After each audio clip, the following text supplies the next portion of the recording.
Quem achou Marcos capítulo 8, versículo 22, diga amém. Amém. Vamos ler, está escrito assim: chegou a Betsaida e trouxeram-lhe um cego e rogaram-lhe que lhe tocasse. E tomando o cego pela mão, levou para fora da aldeia, cuspindo-lhe nos olhos, impondo-lhes as mãos, perguntou-lhe se via alguma coisa. E levantando ele os olhos, disse: vejo os homens, pois os vejo como árvores que andam.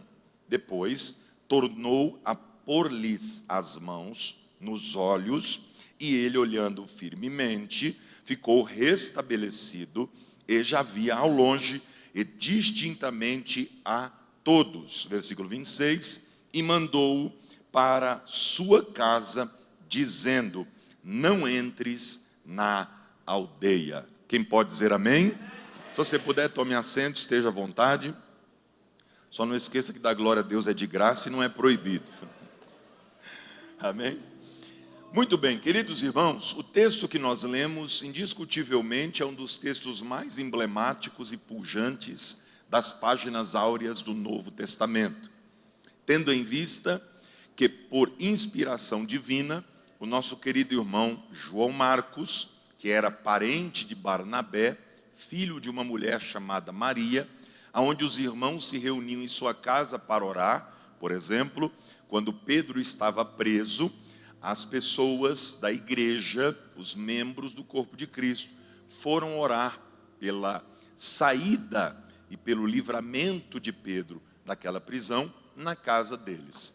Marcos era alguém que tinha comunhão com Deus e intimidade suficientes para descrever o que descreveu.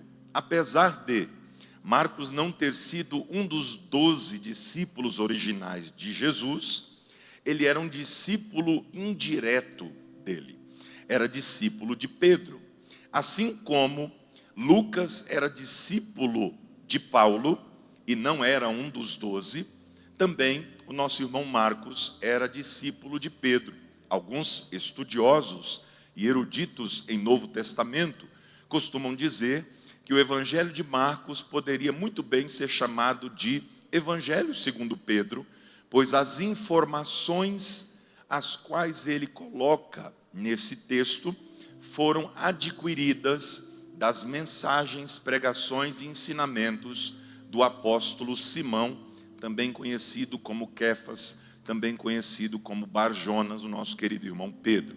É interessante que o Evangelho de Marcos também é chamado de evangelho jornalístico, pois é o mais curto e objetivo dos 4 evangelhos: Mateus, Marcos, Lucas e João. Ele também tem um foco.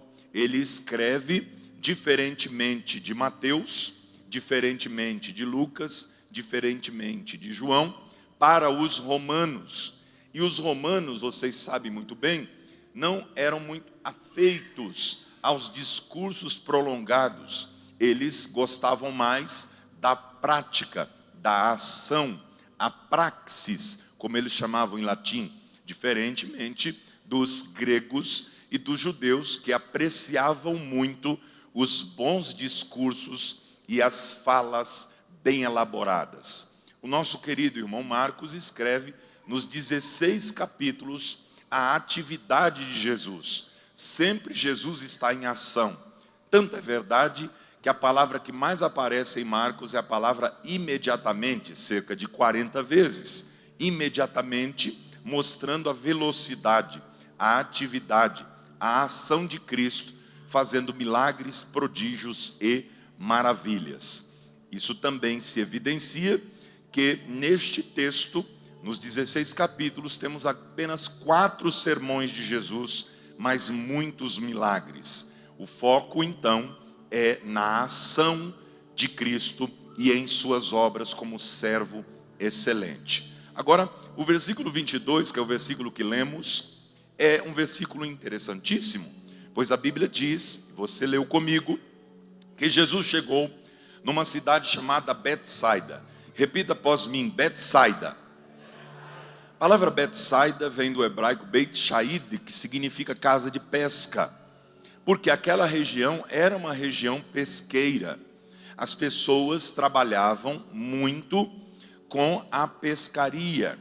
Quem trabalhava com a pescaria? Os mais pobres, aqueles que não tinham recursos, que não tinham terra para plantar e para colher, ou seja, aqueles que não possuíam propriedade privada, para usar uma linguagem atual, tinham que trabalhar no que era público.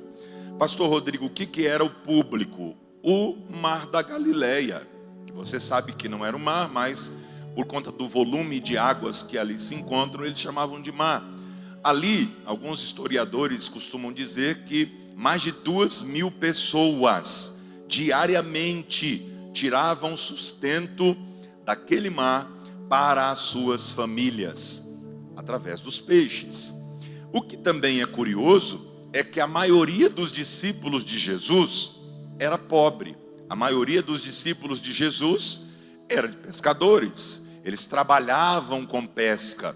Tanto é verdade que Jesus chegou certa feita a eles e disse-lhes: a partir de hoje, vocês não vão mais pescar peixes, vocês vão pescar homens, porque há uma grande diferença entre quem pesca peixes e quem pesca homens. Quem pesca peixes, pesca o que está vivo para matar. Quem pesca homens, pesca o que está morto para dar vida e vida em abundância. Foi para isso que Deus nos chamou, para conquistarmos vidas para Cristo, pessoas que estavam mortas nos seus delitos e pecados, para servirem a Deus com alegria, com vida e em abundância. Quantos podem glorificar a Deus por esta palavra? Deus nos chamou para pescarmos almas para o seu rei. Então, Jesus está na cidade de Betsaida. Só que aqui tem um porém. Dá um pouquinho mais de retorno aqui, querido, por favor. Tem um porém. A cidade de Betsaida está debaixo de maldição. Repito, a cidade de Betsaida está debaixo de maldição. Pastor, quem amaldiçoou a cidade de Betsaida? Jesus. Jesus, sim, o próprio Jesus. Leia depois em Mateus capítulo 11 e você vai entender o que eu estou lhe dizendo. Mas para te ajudar, eu vou parafrasear até para ganharmos tempo. Jesus disse assim: ai de ti, Betsaida, ai de ti, Corazim, e ai de ti, Cafarnaum, porque se em Tiro e em Sidom, se em Sodoma e Gomorra fossem realizados os milagres que foram realizados em vós, eles teriam se arrependido, mas vocês não quiseram. Preste atenção nesse detalhe. Essas três cidades, Betsaida, Cafarnaum e Corazim, foram as cidades que mais presenciaram milagres de Cristo. A Bíblia descreve cerca de 35 milagres de Jesus. Claro que ele fez inúmeros, mas a Bíblia apenas descreve e relata 35. Eles viram diversos milagres. Cafarnaum então nem se fala. Corazim, eles viram vários milagres de Jesus, mas eles não se arrependeram. Aqui tem uma lição poderosa para nós. Mostra-nos que milagres não salvam, mas o maior milagre é a salvação. Tem muita gente que corre mais atrás do milagre do que ao Deus do milagre. Ele procura mais buscar a bênção de Deus do que o Deus da bênção. Ele pede mais acerca do Deus que pode fazer coisas extraordinárias, mas sempre relacionadas aos milagres e nunca relacionados à intimidade e à comunhão.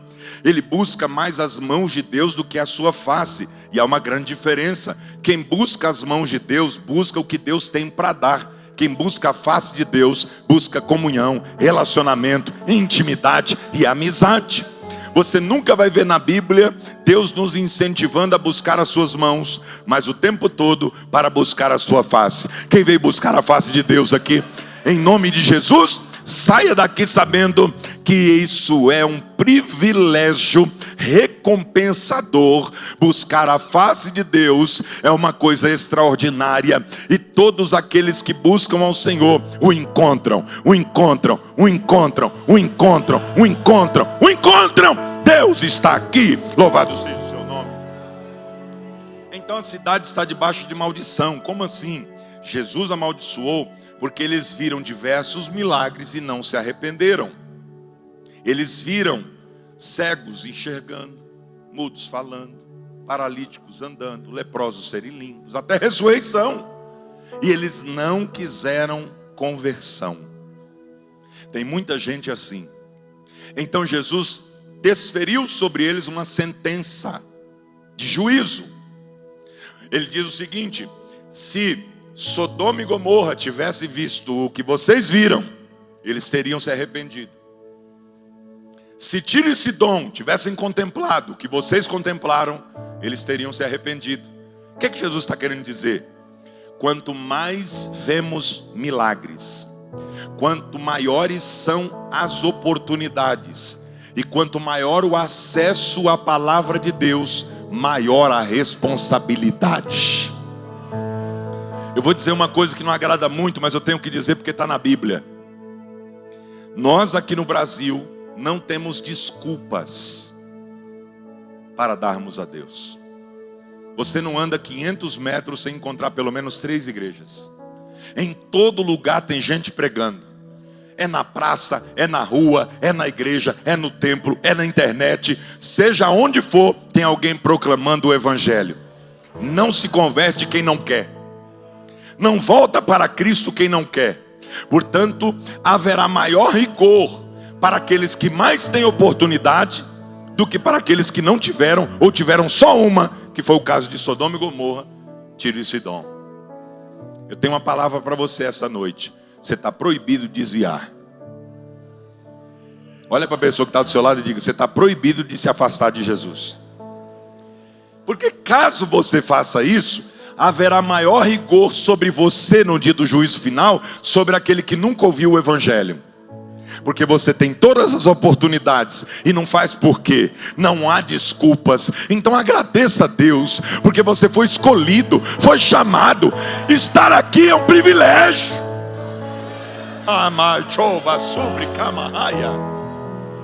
Mas o texto diz, deixa eu avançar que eu estou no versículo 22 ainda, na primeira frase. Vamos para a segunda frase. Trouxeram-lhe um cego. Trouxeram-lhe é plural. Alguns amigos do cego viram a sua situação e disseram: a gente ficou sabendo que tem um tal de Jesus aí, que onde ele toca tem milagre, onde ele toca tem unção, onde ele toca tem poder, onde ele toca transforma, onde ele toca acontece, onde ele toca tudo muda. Você quer que a gente leve você até ele? Vocês têm coragem de fazer isso por mim? Claro, a gente te leva. Você não consegue enxergar, a gente te conduz até ele. A primeira atitude desses homens foi nota 10, a segunda nem tanto. A primeira atitude foi: levaram o cego até Jesus. Verdadeiros amigos nos aproximam de Jesus, não nos afastam dele. Se você tem alguém na tua vida que você acha que é amigo, acha que é amiga, e quer te afastar de Jesus, nem é teu amigo, nem é tua amiga. Verdadeiros amigos querem nos aproximar de Deus, não nos afastar dele. Tem gente que diz assim: mas você já foi para o culto domingo. Vai terça de novo? Vou. E quinta de novo? Vou. E sábado de novo? Vou. E domingo de manhã e domingo à noite? Para que isso? Deus não, isso é fanatismo religioso. Não tem necessidade disso não. Quer te afastar de Jesus, cuidado. Alguém dizia para mim assim na minha mocidade: rapaz, você fica só enfurnado na igreja, você tem que se divertir, você é jovem. Mal sabia ele que a minha diversão é estar na presença do Senhor. Quem tem essa diversão aí? Quem está se divertindo? Essa é a nossa alegria. Aqui a gente jubila a alma. Levaram-no até Jesus. Segunda atitude, eu disse que não foi tão positiva. Olha a continuação. Rogaram-lhe, imploraram, pediram com insistência: toca nele, para que ele seja curado. Pastor, isso foi uma atitude ruim? Deixa eu te explicar a situação. O que é que eles estão fazendo? Eles estão dizendo o seguinte: toca nele, ele é curado, a gente vai embora e continua nossas atividades. A gente só veio aqui atrás da bênção. A gente não veio aqui para te seguir. A gente não veio aqui porque quer compromisso com o Senhor. A gente não quer congregar na tua igreja, Jesus. A gente só veio aqui receber a bênção. Depois que a gente receber a bênção, que é um milagre dele, a gente volta para a nossa vida diária. Toca nele, e a gente, perna para quem te quer. Só que com Jesus não funciona assim. Jesus deve ter olhado para eles, deve ter sorrido, porque eles estavam tentando ensinar, olha a gravidade da coisa, ensinar Jesus a fazer o milagre. E a Deus ninguém ensina. Deus não tem professor, Ele é o mestre dos mestres. Eles queriam ensinar Jesus a fazer o milagre. Às vezes a gente se coloca na mesma situação desse homem. Já perceberam?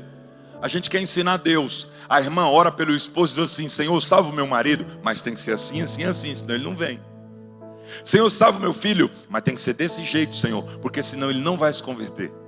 Senhor, abre uma porta de emprego para mim, mas tem que ser assim, assim e assado.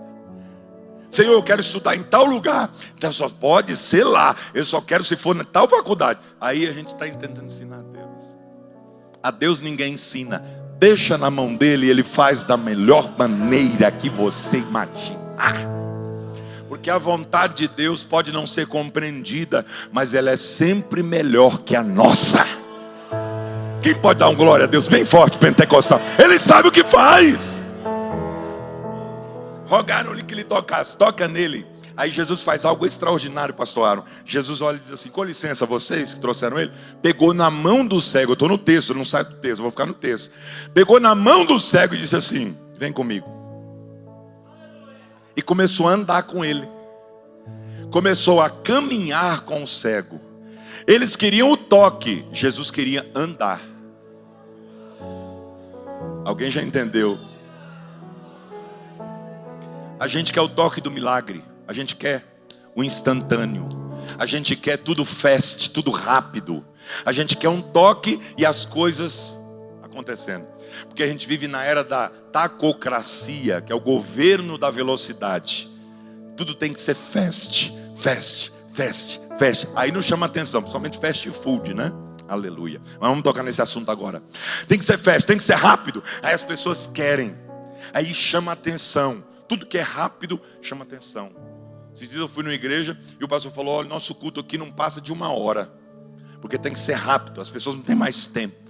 Eu falei: meu Deus do céu. Se eu não tiver tempo para Deus, vou ter tempo para quem? Tem que ser rápido. Toca! A gente acha que, assim como na tecnologia, você toca e as coisas acontecem, tem um botão e as coisas funcionam. A gente quer transferir e transportar isso para o mundo espiritual. Só que no mundo espiritual não tem botões. No mundo espiritual não tem elevador. Tem que subir a escada degrau a degrau. Porque cada degrau que você sobe é uma lição que você aprende. Não tem touch. Botão da oração e o milagre chega. Botão do jejum e a bênção alcança. Não, não é assim. Tem um tempo. A gente quer o toque, Jesus quer andar conosco. Vem andar comigo hoje, Jesus está te convidando. Anda com Ele. Pastor, como é que anda com Jesus?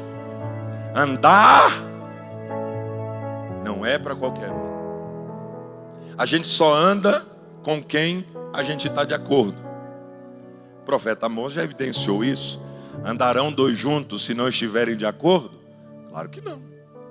Para andar com alguém, você tem que estar do lado desse alguém.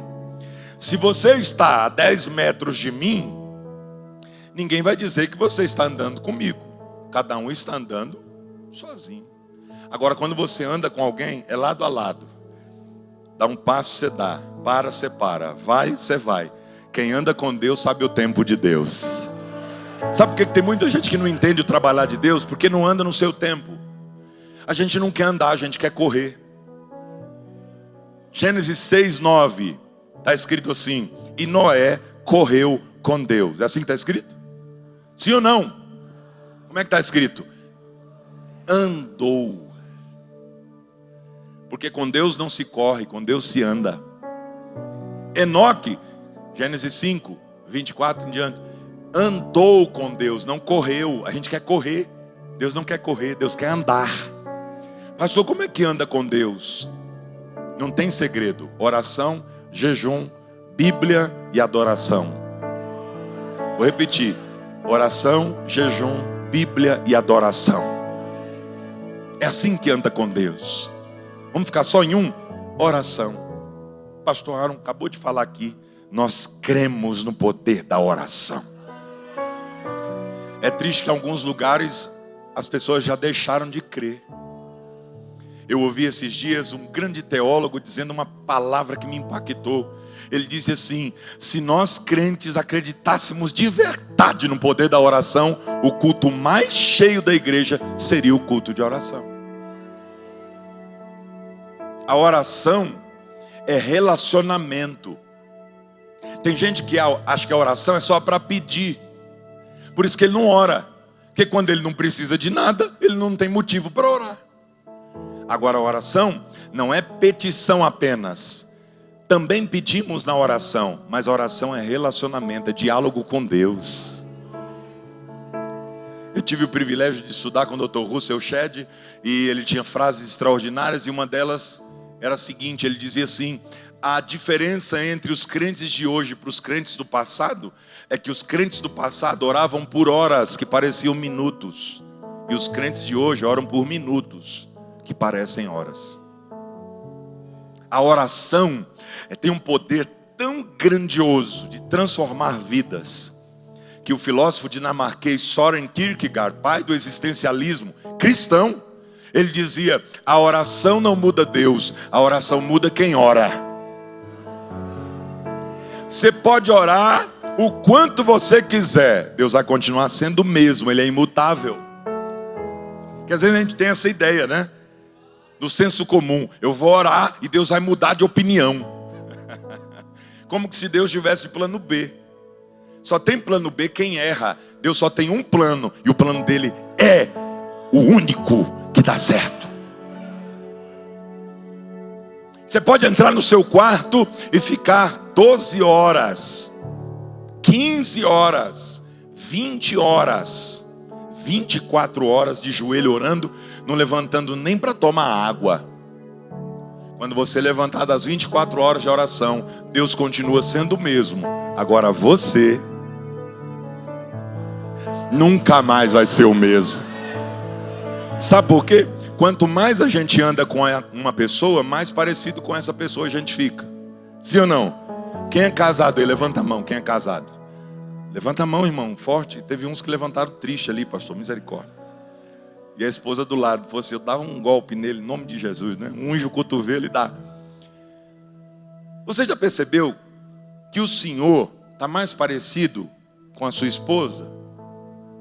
Que a sua esposa está mais parecida contigo? Por quê? Convivência, relacionamento. Quanto mais tempo a gente passa com uma pessoa, mais parecido com essa pessoa a gente fica. Isso a própria psicologia já provou, mas nem precisava. É um fato que se constata com facilidade. A criança fica o dia inteiro na escola, chega em casa, o pai olha e diz: onde esse moleque aprendeu isso? Com o amiguinho, de tanto conviver. O adolescente chega em casa dando uma gargalhada esquisita, e o pai olha e diz: que é isso? Que risada é essa? Doidou? Não, pai, estou rindo normal. Não, ele nem percebeu que até a risada mudou de tanto conviver com um colega. Está rindo igual, andando igual, se vestindo igual. Quanto mais tempo a gente anda com Deus, e para andar com Deus tem que estar na oração, mais parecido com Ele a gente fica. E tem uma coisa, irmãos, quanto mais a gente anda com Deus, mais parecido com Ele a gente fica, e as pessoas podem ver isso com tranquilidade. Fica estampado na nossa face. Vocês se lembram do Pedrão? Ô, Pedrão desmantelado, irmão. Jesus está preso, aí a mulher chega para ele: você parece com ele. Ele disse: não, eu não. Não, você se veste igual, fala igual, você se comporta igual. Você é um dele. Ele disse: não. Negou 3 vezes. Porque ele foi identificado. Porque andava com Jesus. Quanto mais tempo a gente anda com Jesus, mais parecido com Ele. Não precisa falar, as pessoas notam. Agora cá entre nós, tem uns que nem falando a gente acredita. Tem uns que se mostrar carteirinha, pastor, dizer assim: não, eu sou membro da Igreja Assembleia de Deus, lá mesmo, lá do Guará. Não, está de brincadeira, é verdade? É verdade. Não, está aqui a carteirinha aqui. Não, isso aqui você fez na internet, fala sério. Ninguém acredita porque não tem vida com Deus. Mas quem anda com Jesus é parecido com Jesus. Então a oração tem um poder extraordinário de nos fazer parecidos com Ele. Ore mais. Vamos orar mais? Você quer que esse ano seja diferente? Seja diferente na oração. Tenha mais comunhão com Deus. E você vai ver o que Deus vai fazer na tua vida, em você e por você. Quem diz glória a Deus por isso? Jesus pegou ele pela mão e saiu. Aí, deixa eu acelerar. Pegou ele pela mão e saiu da aldeia. Levou ele para fora da aldeia. Porque a aldeia é de incrédulos. E incrédulos não podem ver milagres. Jesus pegou na mão dele e disse: vem comigo, vou te levar para o lugar do milagre. Tirou ele da aldeia.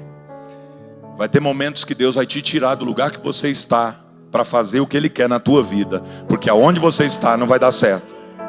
Eu não estou falando aqui de geografias, não estou falando apenas de território, estou falando de lugares que nos impedem de receber o toque de Jesus e a transformação dele. Qual é a Betsaida que está te impedindo hoje? Jesus pega na tua mão e te leva para fora dela, te tira dela hoje. Levou ele para fora da aldeia e agora ele vai fazer algo que vai chamar-nos atenção. Jesus fez isso aqui, ó, cuspiu nos olhos do cego. Pastor, que coisa estranha, estranha para nós que estamos no século 21, no Brasil, em Brasília. Mas para eles era normal, porque para os judeus, preste atenção nisso aqui, saliva tinha poderes terapêuticos e medicinais. Eles tinham uma superstição, não é doutrina, de que a saliva tinha poderes de cura. Tanto é que Jesus se utilizou desse artifício 3 vezes. O cego de nascença, João 9, o surdo mudo e esse homem aqui, de Betsaida. Há relatos no Talmud de que quando um judeu estava enfermo, eles pegavam a saliva do primogênito e colocavam sobre a enfermidade. Eles acreditavam que isso ia trazer cura. Ele era cego, mas não era surdo. Ele conhecia a cultura na qual ele está inserido. Quando Jesus cuspiu nos olhos dele, ele sentiu a saliva e ele fez a ligação. Saliva terapêutica, saliva medicinal, saliva cura. Esse homem vai me curar. Jesus está fazendo um ponto de contato, estimulando-lhe a fé. Aí ele recebeu o toque e a saliva. E Jesus fez uma pergunta importantíssima. Se você não entendeu nada que eu preguei até agora, preste atenção nisso aqui, porque é muito importante. Jesus disse assim: você está vendo alguma coisa? Ele era cego, sim ou não? Cego vê alguma coisa? Cego vê alguma coisa? Ele não tinha miopia, ele não tinha astigmatismo, ele não tinha hipermetropia, ele não tinha glaucoma, ele não tinha catarata, ele era cego. Cego vê alguma coisa, sim ou não? Jesus tocou nos olhos dele e perguntou: você está vendo alguma coisa? Ele disse: vejo. Só o irmão ali deu um glória a Deus. Puxa vida. Vou dizer de novo, ele não enxergava nada. Jesus tocou nele e perguntou: você está vendo? Ele disse: vejo. O homem foi curado. Dá um glória a Deus aí. Calma, pastor, mas o texto não parou aí. Ele disse: vejo, mas vejo os homens como árvores que andam. Então ele está vendo, mas está vendo embaçado. Ele está vendo, mas está vendo de maneira turva. Então ele disse: eu estou vendo, mas estou vendo embaçado. Irmão, sinceramente, se eu tivesse lá, eu tinha dado uma bronca nesse cego. Não tenho paciência com essas coisas, não. O homem não enxergava nada. Jesus tocou nele, ele foi curado e ainda está reclamando. Sabe quem é esse cego? Você. Sabe quem é esse cego? Eu. A gente esquece de agradecer quando Deus faz algo em nossas vidas, mas que para a nossa mentalidade ainda é pouco. Ele foi curado, ele não via nada, agora está vendo. Ah, pastor, mas está embaçado. Mas ele está vendo, não está? Está melhor do que antes, sim ou não? Essa é a palavra de Deus para nós. Está melhor do que antes. Agradece em nome de Jesus. Eu duvido, Eldó, alguém que serve a Deus aqui esta noite, porque Deus fala com quem está presente, não é com quem está ausente não. Está falando conosco aqui, comigo primeiro, depois com você. Eu duvido, Eldó, você olhar no retrovisor da vida e dizer assim: agora está pior servindo a Deus. Quando eu não era crente estava melhor. Eu duvido, irmão. Olha onde você estava e olha onde você está. Olha quem você era e olha quem você é. Olha onde você pisava e olha onde você pisa.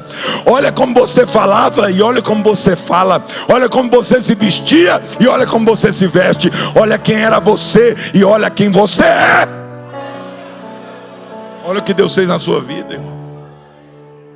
Eu tiro por mim. Eu não era para ser pregador. Não tinha como ser pastor. Na visão humana, é impossível. Ninguém na minha família é crente. Não tem nenhum pastor na minha família.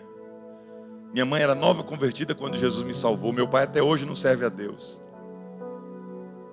Eu aceitei Jesus numa igrejinha desse tamanho, fundo de garagem. Tinha 10 pessoas lá. Ninguém conhecia teologia, não tinha nem escola dominical. Os irmãos abriam a Bíblia de ponta cabeça e falavam o que vinha na mente. Mas ali Deus falou comigo. Levantou profetas e disse: eu vou te levantar como um pregador, eu vou te levar pelos 4 cantos da terra para anunciar a minha palavra. E eu olhava aquilo e ficava abismado. E alguém olhava para mim e dizia assim: esquece isso aí, Rodrigo, isso é coisa de cabeça de profeta. Não tem como, olha onde você mora, no meio da favela, da periferia da Zona Sul, no meio da lama. Você acha que você vai ser pregador de multidões? Não tem como. Eu dizia: mas Deus falou, irmão. O profeta foi usado. Não, isso aí é coisa da cabeça dele, isso aí é mentira, não acredita nisso não. Onde eu ia, onde eu chegava, Deus falava a mesma coisa. Se Deus fala, Ele cumpre. Quem crê nisso? Quem crê nisso? Olha para trás, olha onde Deus te tirou e olha onde Deus te colocou. Eu me lembro que teve época da minha vida, irmão, se for contar aqui é muita coisa, né?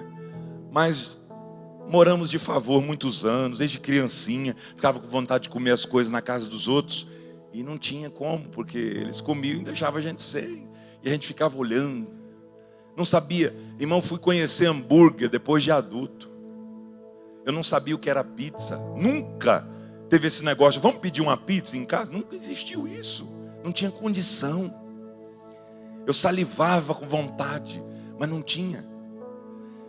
Até depois de casado, uma prova tremenda.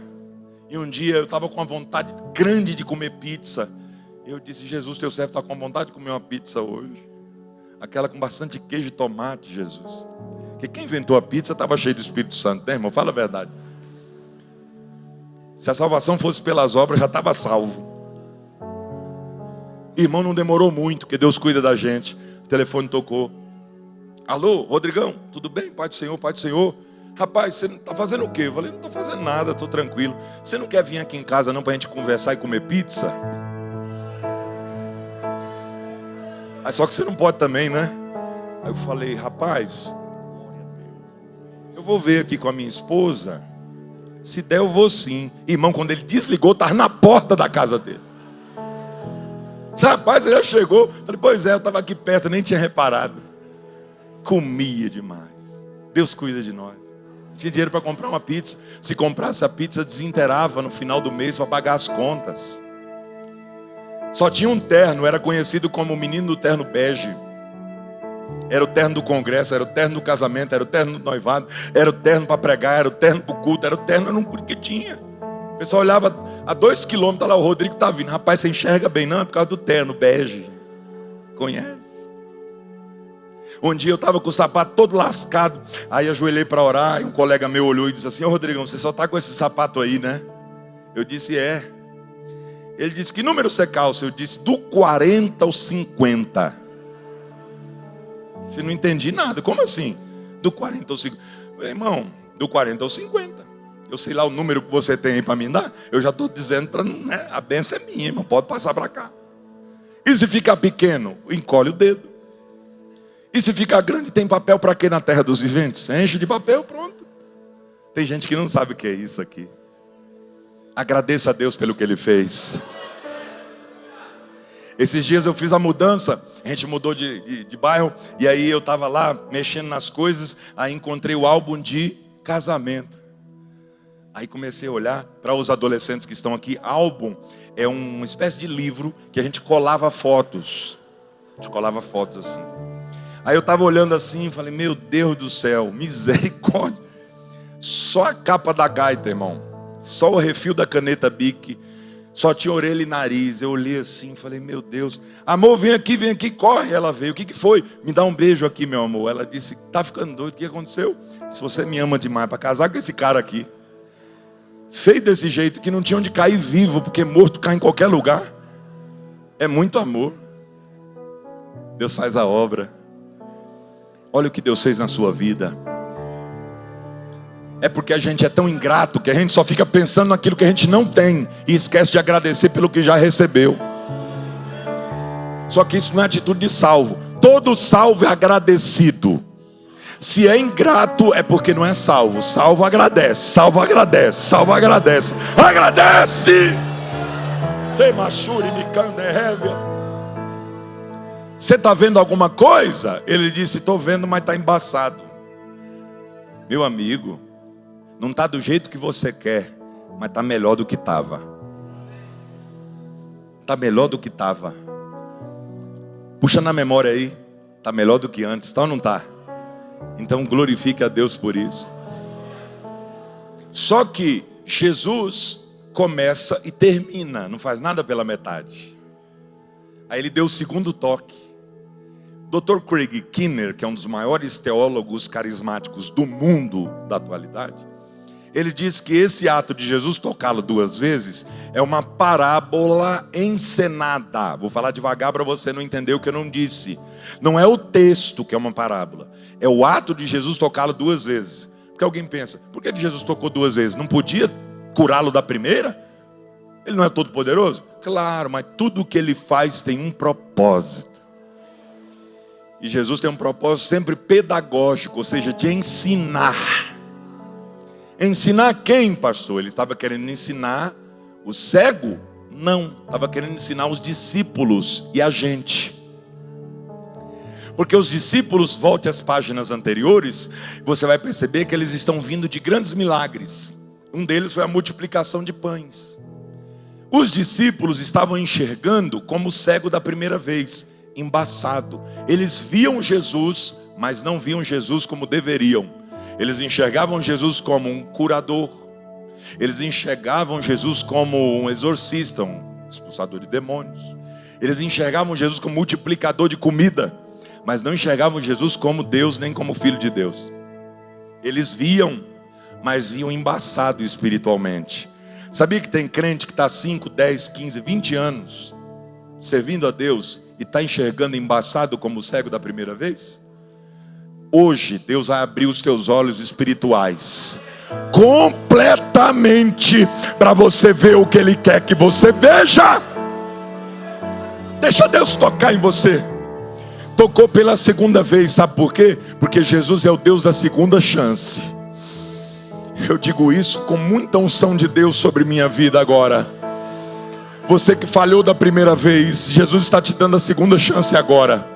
Você que está afastado, você que se desviou, você que pecou, está achando que Deus te abandonou, Ele está te dizendo, eu te dou uma segunda chance. Está sendo transmitido, pastor? Você que nos assiste agora pela internet, o Espírito Santo manda te dizer, Ele está te dando uma segunda chance. E agora, meu filho, você está enxergando? Ele disse, só um minutinho. Olhou e disse, eu vejo. E vejo perfeitamente. Distintamente a todos. Aquele que começou a boa obra é poderoso para completá-la. Deus não faz nada pela metade. Não vai ficar do jeito que está, não vai continuar do jeito que está. Deus vai mudar essa situação. Quem acredita, dá um glória pentecostal aí. Oh, glória a Deus. tocou pela segunda vez, já via ao longe e distintamente a todos. E aqui eu finalizo, versículo 26. Eu imagino, deixa eu imaginar, não é heresia, mas eu imagino que a atitude desse homem, depois do toque, foi a mesma que o gadareno após ser liberto. O gadareno, depois que ficou liberto dos demônios, da legião, ele disse assim: Jesus, eu quero ir onde o Senhor for. Eu quero ser missionário. Eu quero proclamar o que o Senhor realiza. Jesus disse para ele o que disse para esse homem: você quer ser missionário? Eu imagino que o cego disse: eu quero andar com o Senhor, eu quero pregar, eu quero que o Senhor me envie. Ele disse: então vou te enviar. Para onde o Senhor vai me enviar? Para a África? Ele disse: não. Para a Europa? Também não. Para as Américas? Ele disse: também não. Para a Oceania? Também não. Para onde o Senhor vai me enviar? Vai para a tua casa. Meu Deus.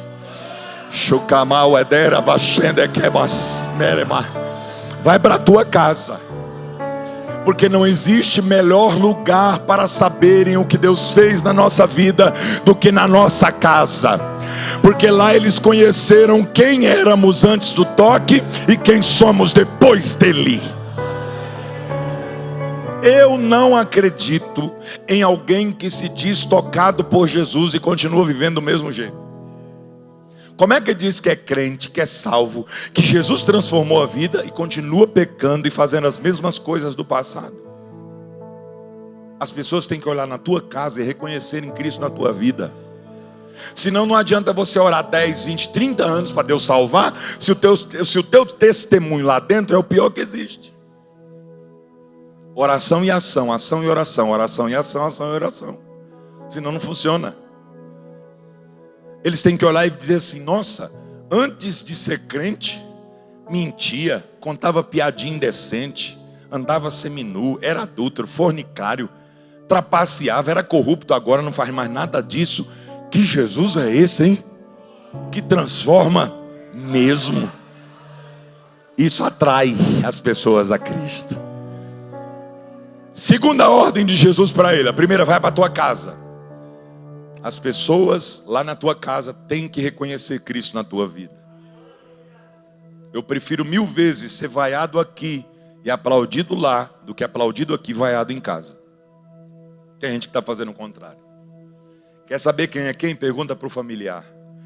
Quer saber quem é o pregador, o pastor? Pergunta para a esposa. Quer saber quem é o filho, o adolescente, o jovem? Pergunta para os pais. Vamos pular esse assunto, senão vai ficar chato, né? Em segunda ordem: não entres mais na aldeia.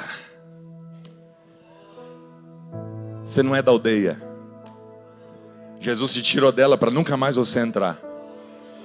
Jesus te tirou do mundo para nunca mais você pertencer a ele. Nós estamos aqui, mas não somos daqui. Somos de Jerusalém, não somos mais de Betsaida. Posso orar, pastor? Fique de pé em nome de Jesus. Eu não quero passar o tempo. Replanderei vasurica mandai revassúria. Amadai waxinderei teoplaterei ploquemenência. Eu sinto Deus nesta palavra. O Espírito Santo está revolucionando o interior de alguém. Tu caindei bleste da meneged ovacideri kimitai chorebatu kemenderébia. Não entres mais na aldeia.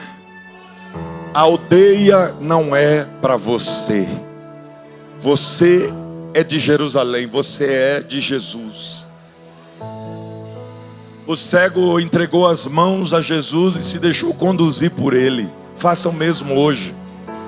Se deixe conduzir por Jesus. Não é você quem vai na frente, é Ele quem vai na frente, a gente vai seguindo. Ele quer tocar você agora. Quem acredita no toque de Jesus ainda? O toque transformador dele. Eu vou orar por você, em seguida vamos cantar. Mas feche os seus olhos. Se você puder, segura na mão da pessoa que está do seu lado com carinho e respeito. Damande cande heve achai. Demantuia saiu idelera. Jesus quer te encher do Espírito Santo agora. Jesus quer curar a enfermidade, seja no corpo, seja na alma, seja na mente. Ó Deus Todo-Poderoso, a tua palavra foi pregada, tua mensagem foi entregue. Eu acredito em tudo isso, com todas as forças do meu interior.